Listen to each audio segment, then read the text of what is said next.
നമസ്കാരം. മലയാളി വാർത്ത ഇൻസൈഡിലേക്ക് സ്വാഗതം. രാഷ്ട്രീയത്തിലും ജീവിതത്തിലുമൊക്കെ പടവെട്ടി കയറി വന്നവനാണ് വി.ഡി. സതീശൻ. നെട്ടൂരിലെ വീട്ടിൽ നിന്ന് പനങ്കാട് ഹൈസ്കൂളിലേക്ക് 4 കിലോമീറ്റർ നടന്നാണ് സതീശൻ സ്കൂളിലേക്ക് പോകാറുള്ളത്. അന്ന് മൂവാണ്ടന്മാവിൻ്റെ തുഞ്ചത്തുള്ള മാങ്ങ എറിഞ്ഞു വീഴ്ത്തുന്നതിൽ 1ാം റാങ്ക് എപ്പോഴും സതീശന്.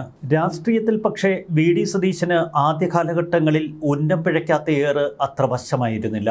കാരണം കൃത്യമായ ഗോഡ്ഫാദർമാർ അദ്ദേഹത്തിനില്ല. 1996 പറവൂർ മണ്ഡലത്തിൽ ആദ്യം മത്സരിക്കാനിറങ്ങി. 14 ദിവസ പ്രചരണം. എന്നാൽ 1016 വോട്ടിന് പറവൂരിൽ തോൽക്കുന്നു. അന്ന് മനസ്സിൽ കുറിച്ചു, പറവൂർ ഞാൻ കീഴടക്കും. പിന്നീട് അദ്ദേഹം പറവൂർ വിട്ടു പോയില്ല. ജനങ്ങൾക്കിടയിലേക്ക് അദ്ദേഹം ഇറങ്ങി. ദാരിദ്ര്യം അനുഭവിക്കുന്ന ജനങ്ങളുടെ കണ്ണീരൊപ്പി. മലയാളം മീഡിയത്തിൽ പഠിച്ചു. പിന്നീട് തേവര SH കോളേജിലെത്തിയപ്പോൾ നഗരത്തിലെ വളുവളുപ്പൻ ഇംഗ്ലീഷ് സംസാരിക്കുന്നവരുടെ മുന്നിൽ ആദ്യം ഒരു ജാള്യത. പിന്നീട് നഗരത്തിലെ പയ്യൻസുമായി സതീശൻ ഒന്ന് ഗമയ്ക്കേറ്റുമുട്ടി. ആ കോളേജ് ജീവിതം അദ്ദേഹത്തെ എത്തിച്ചത് MG യൂണിവേഴ്സിറ്റി ചെയർമാൻ സ്ഥാനത്തേക്ക്. പിന്നീട് ഹൈക്കോടതിയിൽ തിരക്കുള്ള അഭിഭാഷകനായി. 1989 KSU പ്രസിഡന്റ് പദവിക്ക് തൊട്ടരികിൽ. എന്നാൽ അവിടെയൊന്ന് തടസ്സമായി കടന്നു വന്നത് KC വേണുഗോപാൽ. K കരുണാകരൻ ക്യാമ്പിൽ നിന്ന് തിരുത്തൽ വാദവുമായി പുറത്തിറങ്ങിയ G കാർത്തികേയൻ, രമേശ് ചെന്നിത്തല, ഷാനവാസ്, വാഴക്കൻ കൂട്ടുകെട്ടിൻ്റെ ഭാഗമായിരുന്നു അന്ന് വി.ഡി. സതീശൻ. ഗ്രൂപ്പിലെ 4ാമൻ. 3ാം ഗ്രൂപ്പിൽ ചേർത്തതോടെ സതീശന് തൻ്റെ രാഷ്ട്രീയ ജീവിതത്തിൽ വലിയൊരു നഷ്ടം സംഭവിച്ചു. വലിയ സ്വപ്നമായിരുന്നു KSU അധ്യക്ഷ പദവി. ആ പദവിയിൽ KC വേണുഗോപാൽ തന്നെ ദീർഘകാലം തുടർന്നു. K കരുണാകരൻ്റെ വാത്സല്യത്തിൽ KC വേണുഗോപാൽ KSU അധ്യക്ഷ പദവിയിലും യൂത്ത് കോൺഗ്രസ് അധ്യക്ഷ പദവിയിലുമായി തുടർന്നത് നീണ്ട 7 വർഷങ്ങൾ. K മുരളീധരൻ്റെ ഏറ്റവും അടുത്ത അനുയായിയായി അന്ന് KC വേണുഗോപാൽ കരുണാകരനൊപ്പം ചേർന്ന് നിന്നു. എന്നാൽ ഒരു സുപ്രഭാതത്തിൽ കരുണാകരനെ തേച്ച് KC വേണുഗോപാൽ നേരെ 3ാം ഗ്രൂപ്പിലേക്ക്. അന്ന് KC അവിടെ എത്തുമ്പോൾ സതീശൻ ഗ്രൂപ്പിൻ്റെ പ്രധാന ഭാഗമായിരുന്നു. KSU അധ്യക്ഷ സ്ഥാനം നഷ്ടപ്പെട്ട സതീശൻ അന്നേറെ നിരാശനായിരുന്നു. എന്നാൽ KC എത്തിയതോടെ 3ാം ഗ്രൂപ്പിൽ നിന്ന് സതീശന് ലഭിക്കേണ്ട പല സ്ഥാനങ്ങളും പിന്നീട് വെട്ടിമാറ്റപ്പെട്ടു. KC വേണുഗോപാൽ വിദ്യാർത്ഥിയായി തിരുവനന്തപുരത്ത് എത്തിയതാണ് അന്ന് സതീശൻ്റെ വീഴ്ചകളുടെ തുടക്കം. സതീശനേക്കാൾ സീനിയറും KSU വൈസ് പ്രസിഡന്റായി പ്രവർത്തിക്കുകയും ചെയ്ത KC പിന്നീട് നടന്ന തെരഞ്ഞെടുപ്പുകളിൽ പ്രസിഡന്റായി. തൽക്കാലം ഒരു KSU ഭാരവാഹിയായി നിൽക്ക്, അടുത്ത തവണ നോക്കാം എന്നൊക്കെ പലരും പറഞ്ഞ് സതീശനെ ആശ്വസിപ്പിച്ചു. എന്നാൽ 6 മാസം കഴിഞ്ഞിട്ടും ഭാരവാഹി ലിസ്റ്റിൽ പേരില്ല. KC അന്നു മുതൽ സതീശനെ ഭയപ്പെട്ടിരുന്നു. എന്തെങ്കിലും ഒരിക്കൽ തന്നെ വെട്ടി സതീശൻ വളർന്നു കയറുമെന്ന ഭയം അന്നു മുതൽ KC വേട്ടയാടി. പിന്നീട് സതീശൻ്റെ മനസ്സിൽ യൂത്ത് കോൺഗ്രസ് അധ്യക്ഷ പദവി. എന്നാൽ അവിടെയും KC വേണുഗോപാലിൻ്റെ സ്വാധീനത്താൽ വെട്ടിമാറ്റപ്പെട്ടു. കപ്പിനും ചുണ്ടിനുമിടയിൽ നഷ്ടപ്പെട്ട ഒരുപാട് സ്ഥാനങ്ങൾ. ഇതിനിടയിലാണ് NSU പ്രവർത്തന മേഖല. ആ കാലഘട്ടത്തിൽ അന്ന് ഡൽഹി രാഷ്ട്രീയവുമായി ചേർന്ന് പ്രവർത്തിക്കാനുള്ള ഭാഗ്യം സതീശന് ലഭിച്ചു. പറവൂരിലെ ആദ്യ തോൽവിക്ക് ശേഷം പിന്നീട് എല്ലാ തെരഞ്ഞെടുപ്പുകളിലും വിജയം തൻ്റെ കൈപ്പിടിയിലൊതുക്കി. 2006-2011 കാലഘട്ടത്തിൽ അന്ന് ധനമന്ത്രിയായിരുന്ന തോമസ് ഐസക്കിനെ ലോട്ടറി വിവാദത്തിൽ പരസ്യപ്പോരിന് വിളിച്ചു. ഒടുവിൽ ഇരുവരും തമ്മിലുള്ള വാക്പോരിൽ തോമസ് ഐസക്കിനെ മലർത്തിയടിച്ച് വലിയ ഹീറോയായി ആ കാലഘട്ടത്തിൽ സതീശൻ. 2011 ഉമ്മൻചാണ്ടി സർക്കാർ അധികാരത്തിലെത്തുമ്പോൾ വി.ഡി. സതീശൻ മന്ത്രിയാകും എന്നെല്ലാവരും ധരിച്ചു. തോമസ് ഐസക്കിനെതിരായ സംവാദത്തിൽ മുന്നിട്ട് നിന്ന മികച്ച വാഗ്മിയും പാർലമെന്റേറിയനും. സതീശന് അന്ന് വിശേഷണങ്ങളേറെ ഉണ്ടായി. ഉമ്മൻചാണ്ടി മന്ത്രിസഭ അധികാരമേൽക്കുന്നു. സതീശൻ ലിസ്റ്റിലുണ്ടാവുമെന്ന് സതീശനും സതീശനെ സ്നേഹിക്കുന്നവരും കരുതി. എന്നാൽ അപ്രതീക്ഷിതമായി അവിടെ I ഗ്രൂപ്പിൽ നിന്ന് ശിവകുമാറിൻ്റെ പേര് ഉയർന്നു വരുന്നു. ശിവകുമാറിൻ്റെ പേര് നിർദ്ദേശിച്ചത് NSS ആസ്ഥാനത്ത് നിന്ന്. നേരത്തെ ഗ്രൂപ്പ് വീതം വെപ്പിൽ I ഗ്രൂപ്പിൻ്റെ അക്കൗണ്ടിൽ സതീശൻ്റെ പേര് ഉൾപ്പെടുത്തിയിരുന്നു. A ഗ്രൂപ്പിൽ ഒരിക്കലും പ്രവർത്തിച്ചിരുന്നില്ല സതീശൻ. അതുകൊണ്ട് തന്നെ ഉമ്മൻചാണ്ടിക്ക് സതീശനോട് അത്ര മമതയും ഉണ്ടായില്ല. അന്ന് സതീശനെ മന്ത്രിയാക്കാതെ വെട്ടിമാറ്റിയതും ഇതേ KC വേണുഗോപാൽ. രമേശ് ചെന്നിത്തലയും KC വേണുഗോപാലും ചേർന്ന് തന്നെ ചതിച്ചു എന്ന് വി.ഡി. സതീശൻ കരുതി. തുടർന്ന മന്ത്രിസഭയിൽ ഹരിത MLA-മാർ എന്ന പേരിൽ ഒരു ചെറു ഗ്രൂപ്പ് ഉണ്ടാക്കി സമ്മർദ്ദ ഗ്രൂപ്പായി സതീശനും മറ്റ് MLA-മാരും നിലകൊണ്ടു.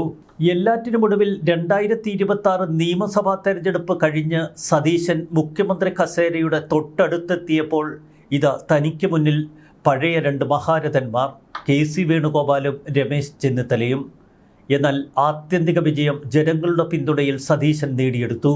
2011 തൻ്റെ മന്ത്രിസ്ഥാനം നഷ്ടപ്പെട്ടത് സതീശനെ ഏറെ തളർത്തിയിരുന്നു. പലരോടും നിരാശ പങ്കുവെക്കുകയും ചെയ്തു. കരുണാകര ഗ്രൂപ്പിൽ നിന്ന് തിരുത്തൽവാദത്തിലേക്കും പിന്നീട് മൂന്നാം ഗ്രൂപ്പിലേക്കും ചുവടുമാറ്റിയ തനിക്ക് അർഹതപ്പെട്ട പലതും നിഷേധിക്കപ്പെട്ടുവെന്ന തോന്നൽ. 2011 അന്ന് VD സതീശനെ വെട്ടിമാറ്റി മന്ത്രിയാക്കിയത് ശിവകുമാർ.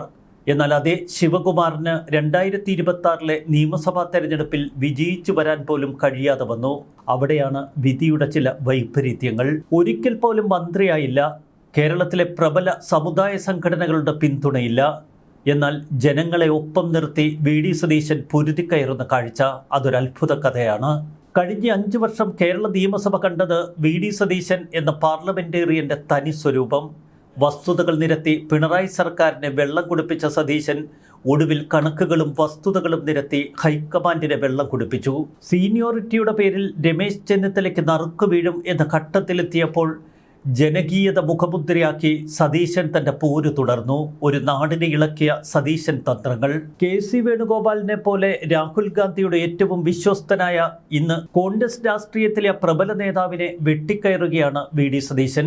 ഇവിടെ ഗ്രൂപ്പിന്റെ ബലമോ MLA-മാരുടെ കരുത്തോ ആയിരുന്നില്ല സതീശന്റെ ശക്തി. നിയമസഭാ തെരഞ്ഞെടുപ്പിലേക്ക് നടന്നെടുക്കുമ്പോൾ സതീശന്റെ ഉഗ്രപ്രഖ്യാപനം 100-ലധികം സീറ്റുകൾ ഞങ്ങൾ നേടുമെന്ന്. അവിടെ തുടങ്ങുന്നു ആ ജൈത്രയാത്ര. പിന്നീട് ടീം UDF എന്ന വികാരം ഘടകകക്ഷികളിലൂടെ പ്രസരിപ്പിക്കുന്ന അത്ഭുത കാഴ്ച.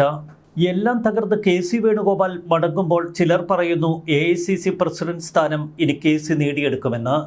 എന്നാൽ KCയെ സംബന്ധിച്ച് ഇതൊരു വീഴ്ചകളുടെ തുടക്കമാണ്. സ്വന്തം തട്ടകത്തിൽ KC വേണുഗോപാൽ ഇതുപോലെ നിർദ്ദയം വീണുടയുമെന്ന് നമ്മളാരും കരുതിയില്ല. ഇന്ന് ഡൽഹിയിൽ പത്രക്കാരോട് പ്രതികരണം നടത്തുമ്പോൾ KC വേണുഗോപാൽ പറഞ്ഞ ഒരു വാചകം അതിപ്പോൾ വലിയ ചർച്ചയാകുന്നു.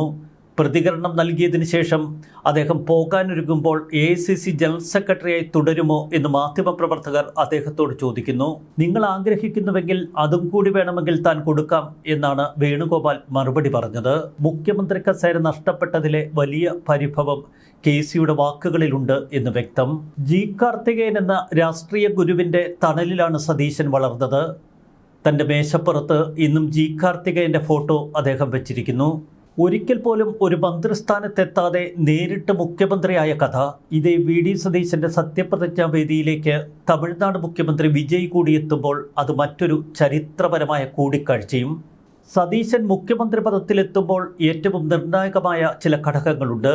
VM സുധീരൻ്റെ ശക്തമായ നിലപാട്. രാഹുൽ ഗാന്ധിയുമായി VM സുധീരൻ നടത്തിയ അരമണിക്കൂർ നീണ്ട കൂടിക്കാഴ്ച. ആ കൂടിക്കാഴ്ചയിൽ സുധീരൻ ആവർത്തിച്ച് രാഹുലിനോട് പറഞ്ഞു, കേരളത്തിലെ ജനങ്ങളുടെ പൊതുവികാരം ഉൾക്കൊള്ളണം, ഇല്ലെങ്കിൽ അതൊരു വലിയ രാഷ്ട്രീയ സുനാമിയായി മാറും. കോൺഗ്രസിലെ മുൻ KPCC അധ്യക്ഷന്മാരെ കൂടിക്കാഴ്ചയ്ക്ക് രാഹുൽ ഗാന്ധി ക്ഷണിച്ചപ്പോൾ അക്കൂട്ടത്തിൽ സത്യസന്ധതയോടെ പ്രതികരിച്ച മറ്റൊരു നേതാവുണ്ട്, മുരളീധരൻ.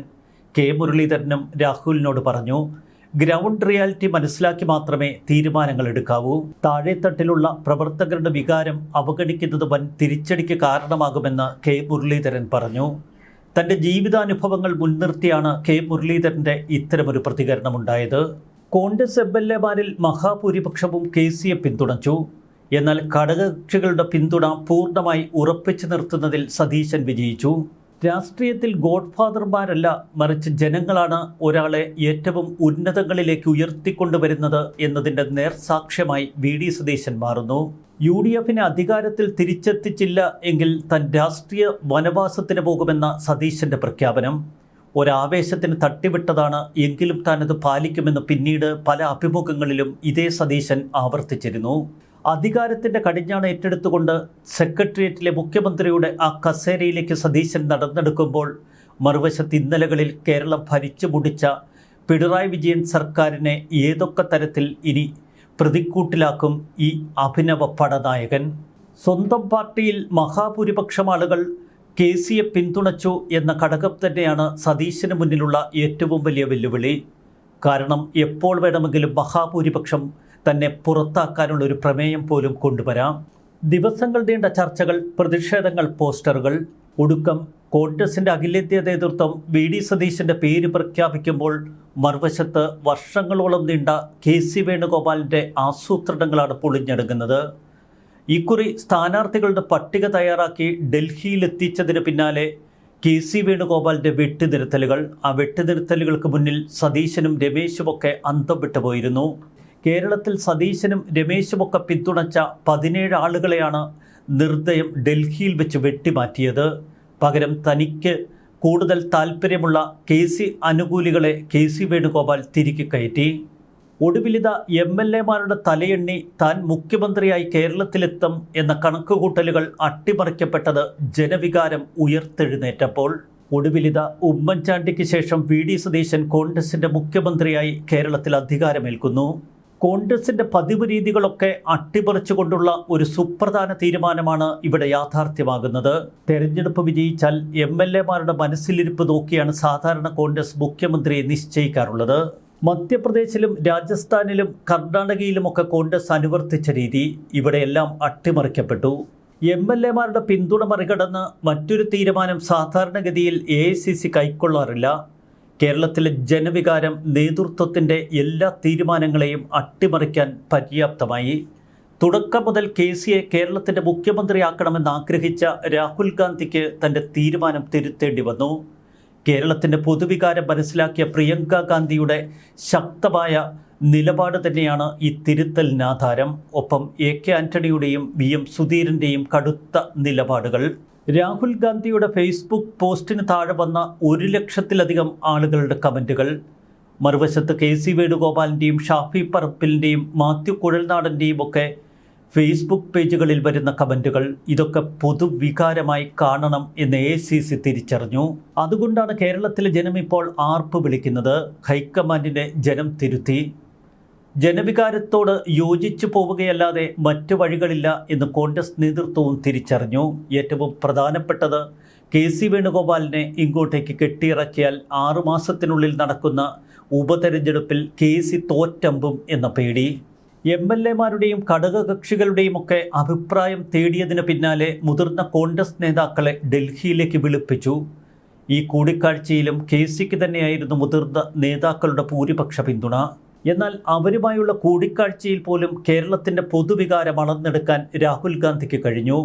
കെ.സിയെ പിന്തുണച്ച മുതിർന്ന നേതാക്കളും കേരളത്തിലൊരു പൊതുവികാരം സതീശന് അനുകൂലമായി വളരുന്നുണ്ട് എന്ന് രാഹുൽ ഗാന്ധിയെ ബോധ്യപ്പെടുത്തി. ഹൈക്കമാൻഡിൻ്റെ ഒന്നാമത്തെ ഓപ്ഷൻ കെ.സി. വേണുഗോപാലായിരുന്നു എന്ന് വ്യക്തം. അവസാന ഘട്ടം വരെ കെ.സി പടപൊരുതി നിന്നു. ഒരു വശത്ത് തങ്ങളുടെ താൽപ്പര്യം കേരളത്തിൽ അടിച്ചേൽപ്പിക്കാനുള്ള ഹൈക്കമാൻഡിൻ്റെ നീക്കങ്ങൾ, മറുവശത്ത് ആർത്തിരമ്പി വരുന്ന ജനവികാരം. ആ ജനവികാരത്തെ മറികടക്കാൻ തങ്ങൾക്ക് ത്രാണിയില്ല എന്ന് രാഹുൽ ഗാന്ധിയും പ്രിയങ്കയും മനസ്സിലാക്കി. ദുർഘടഘട്ടങ്ങളിൽ തെറ്റായ തീരുമാനമെടുത്ത് പാർട്ടിയെ പടുകുഴിയിലാക്കിയ നിരവധി സന്ദർഭങ്ങളുണ്ട് ഹൈക്കമാൻഡിന് മുന്നിൽ. അതുകൊണ്ട് കേരളത്തിൽ സൂക്ഷ്മതയോടെ നീങ്ങണം എന്ന് പലരും ഗാന്ധി കുടുംബത്തെ ഓർമ്മപ്പെടുത്തി. ഗാന്ധി കുടുംബത്തെ എപ്പോഴും ചേർത്ത് പിടിക്കുന്ന സംസ്ഥാനമാണ് കേരളം, പ്രത്യേകിച്ച് വയനാട് പോലുള്ള മണ്ഡലങ്ങൾ.